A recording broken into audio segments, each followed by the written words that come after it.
Cinema ಪ್ರಚಾರ ಮಾಡಿಲ್ಲ, post ಹಾಕಿಲ್ಲ, ಕೇಳಿದಷ್ಟು ಸಂಭಾವನೆ ಕೊಟ್ಟು ಅವಕಾಶ ಕೊಟ್ಟಿದ್ವಿ. ಗಿಲ್ಲಿ ವಿರುದ್ಧ ಫಿಲ್ಮ್ ಚೇಂಬರ್ ಅಲ್ಲಿ ದಾಖಲಾಯಿತು ದೂರು.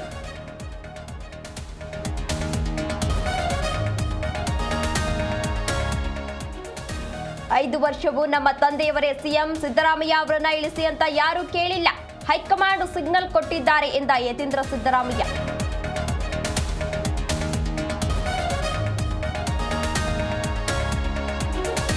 ಯತೀಂದ್ರ ಸಿದ್ದರಾಮಯ್ಯ ಹೇಳಿಕೆಗೆ ಡಿಸಿಎಂ ಡಿಕೆಶಿ ಲೇವಡಿ. ಯತೀಂದ್ರ ಅವರೇ ನಮ್ಮ ಹೈಕಮಾಂಡ್, ಅವರ ಹೇಳಿಕೆ ಗೌರವದಿಂದ ಸ್ವೀಕರಿಸುತ್ತೇವೆ ಎಂದ ಬಂಡೆ.